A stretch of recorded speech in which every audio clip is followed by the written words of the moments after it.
very happy morning, children. Welcome back to our English class. So, children, on this special day, we are going to learn about a beautiful bird. Yes, can you see from the picture? Yes, it is about hornbill, and the name of the lesson is Harold or Hornbill.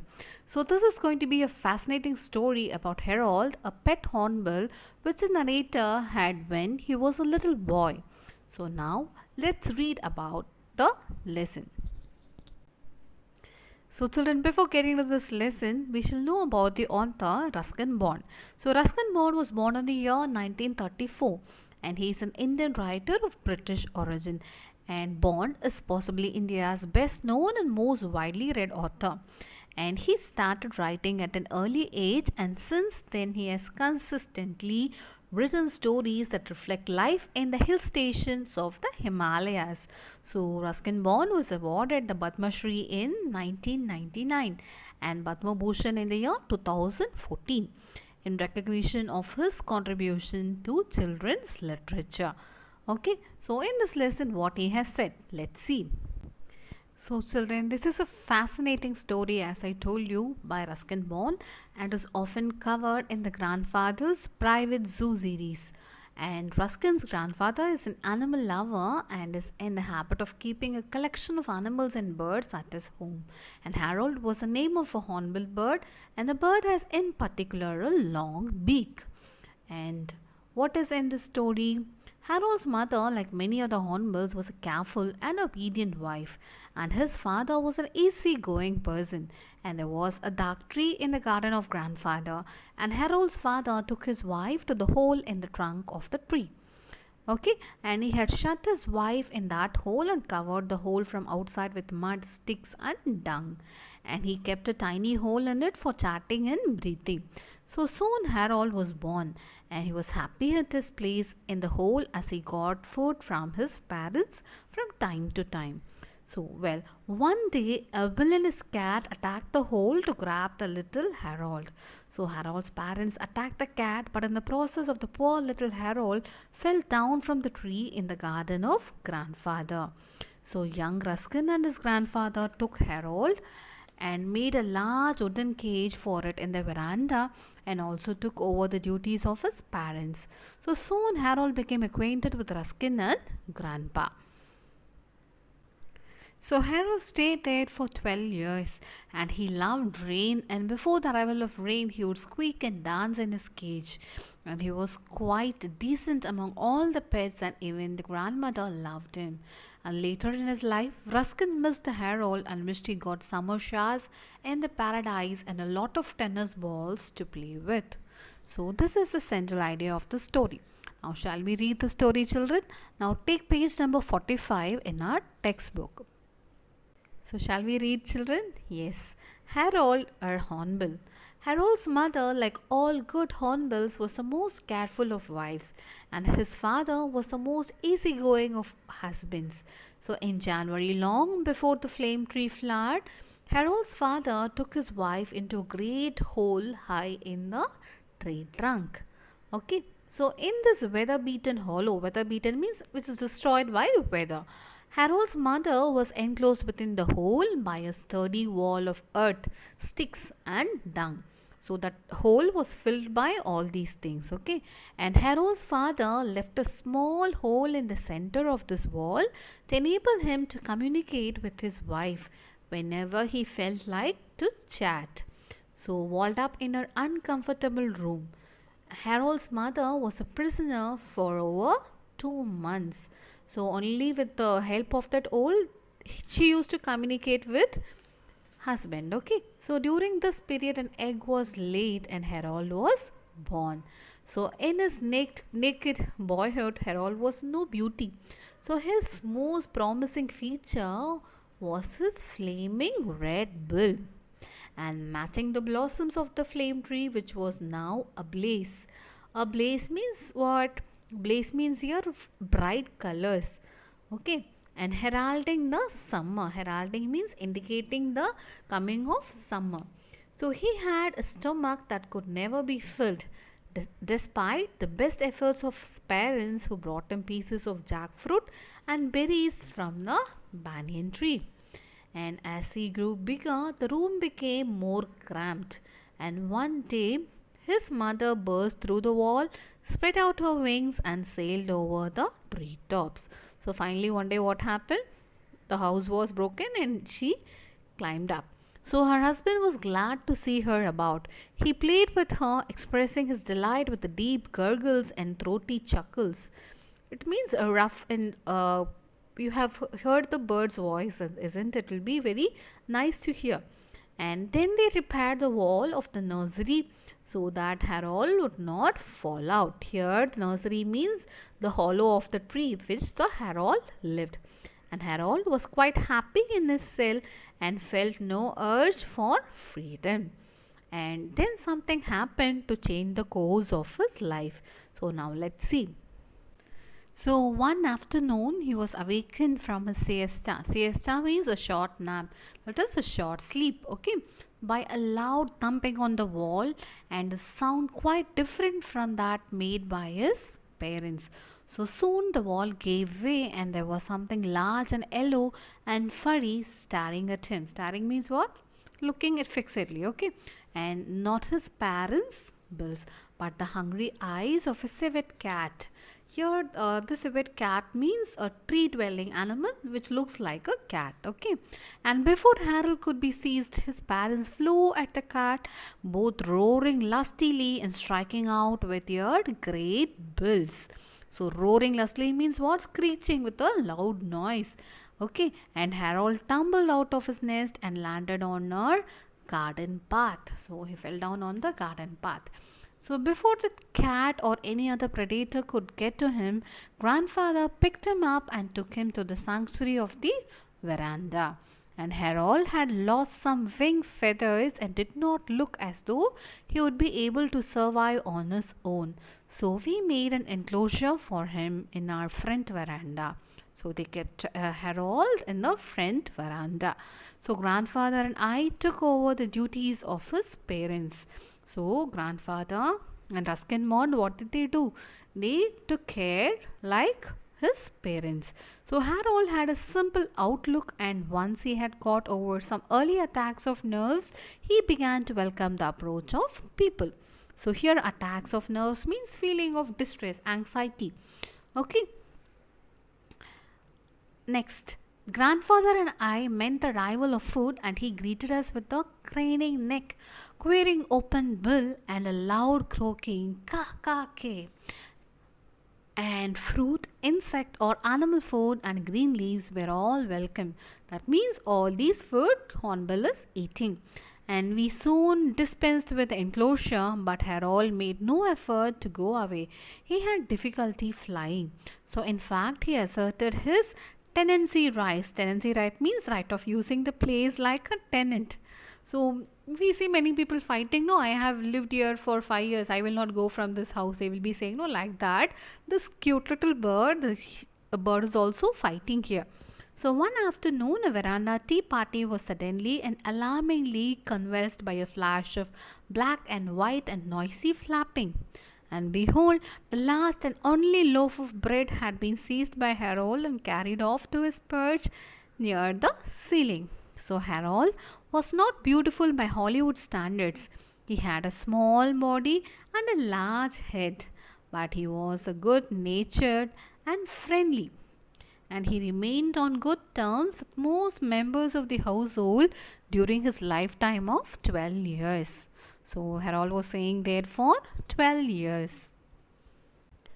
So Harold's best friends were those who fed him, and he was willing even to share his food with us, and sometimes trying to feed me with his great beak. And how sweet it is, isn't it, children? Yes, and while he turned down his offers of beetles and similar delicacies, I did occasionally share a banana with him. And eating was a serious business for Harold, and if there was any delay at meal times, he would summon me with the raucous barks. That means giving sounds, and vigorous bangs, yes, making noise of his bill on the woodwork of the kitchen window. That is to show that he is very hungry. Okay, and Harold gave much time and thought to his personal appearance. So he carried a rouge pot on his person and used it very skillfully as an item of his morning toilet. Here, morning toilet means here what? It is an act of washing and cleaning in the morning. And this rouge pot was a small gland situated above the roots of his tail feathers, and it produced a rich yellow fluid. So Harold would dip into his rouge pot from time to time and then rub the color over his feathers and the back of his neck. And it would come off on my hands whenever I touched him. So here how beautifully the poet explains, isn't it, about the appearance of the hornbill. So Harold would toy with anything, that means play with anything, bright or glittering, often swallowing it afterwards. So he loved bananas and dates and balls of boiled rice. So I would throw him the rice balls and he would catch them in his beak or toss them in the air and let them drop into his open mouth.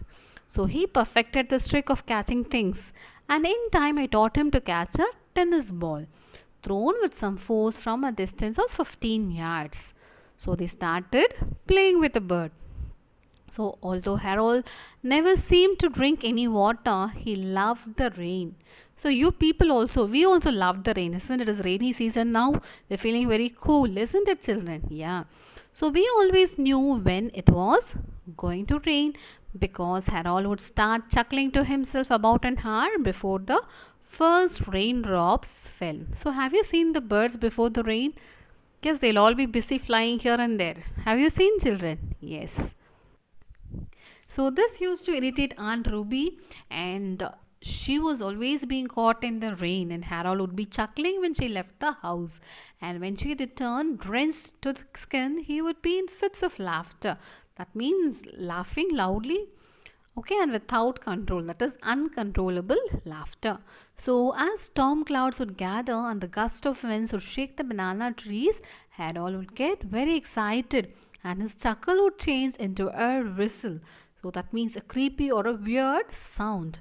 Wee wee, he would scream, and then as the first drops of rain hit the veranda steps and the scent of the fresh earth passed through the house, he would start roaring with pleasure.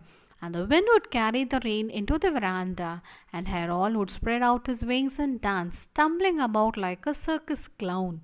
So, how beautiful it would be, children! Yes. And my grandparents and I would come out on the veranda and share his happiness. And many years later, I still miss Harold's request back and the banging of his great bill. So, if there is a heaven for good hornbills, I sincerely hope he is getting all the summer showers he would wish for and plenty of tennis balls to catch and play. So, what a beautiful story by Ruskin Bond, isn't it, children? Yes. Hope you all enjoyed. Now we'll just watch the story and then we'll finish off the exercises.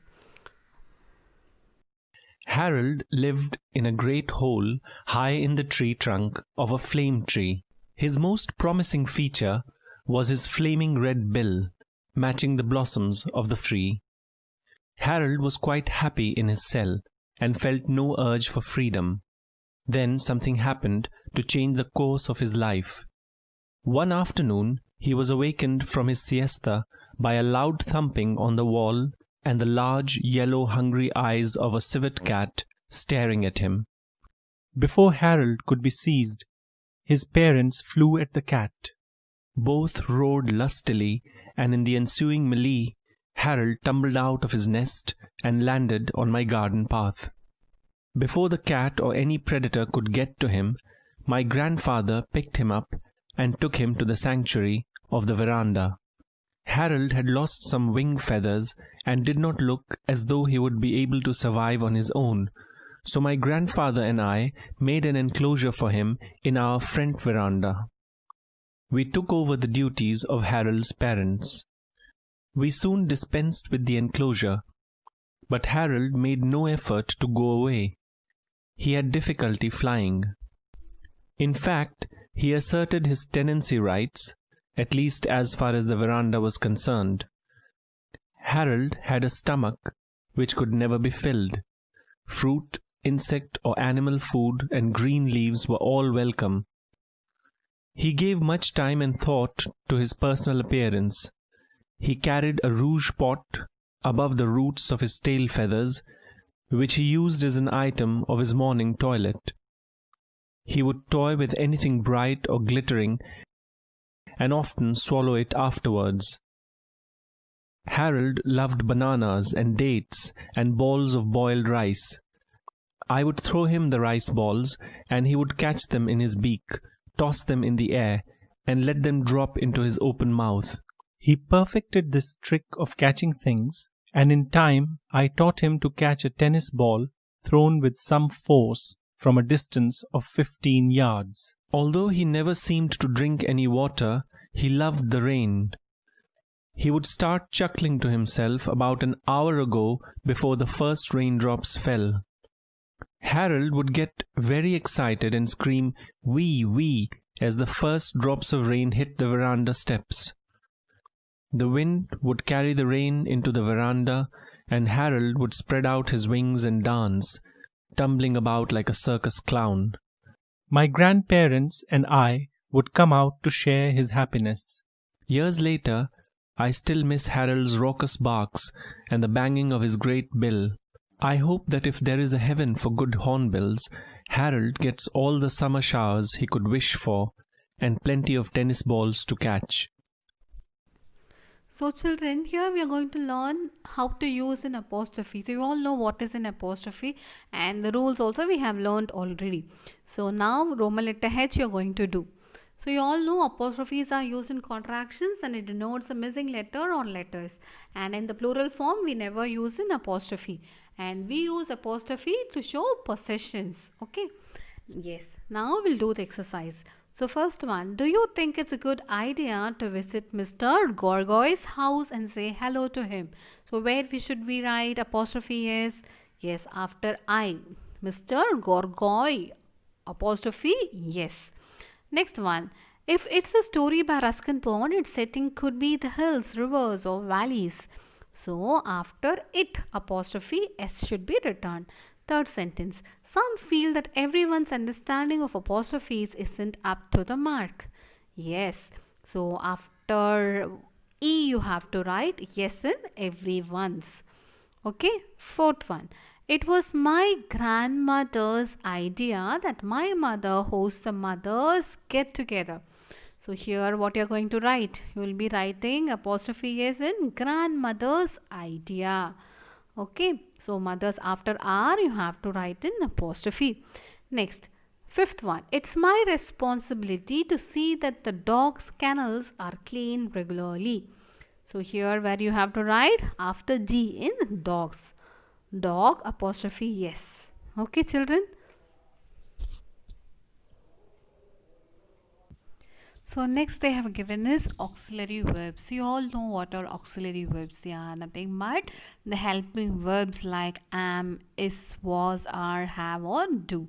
So they are needed to form many of the tenses. So during this period an egg was laid and Harold was born. So what is the auxiliary verb there? It is was.